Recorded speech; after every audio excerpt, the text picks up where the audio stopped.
Hi, this is Tutor Nick P, and this is noun phrase 585.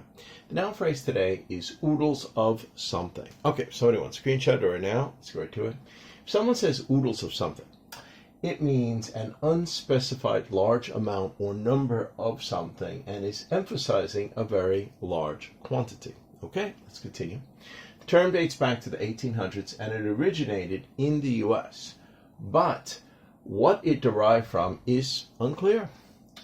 The Oxford English Dictionary suggests it may have come about as a short form of skadoodles, which meant a lot. Another theory is that oodles derived from either the terms boodles or caboodle, meaning all and everything.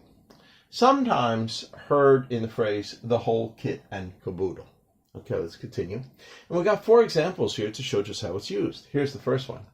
She always has oodles of snacks at her house. Good. Number 2. We had oodles of fun at that festival. Okay, number 3. Many people who invested in cryptocurrencies, especially early, have made oodles of money. All right, number 4. The company Nissin Foods exported ramen noodles with the name of Oodles of Noodles. Okay, anyway, I hope you got it. I hope it was clear. I hope it was very informative. Thank you for your time. Bye-bye.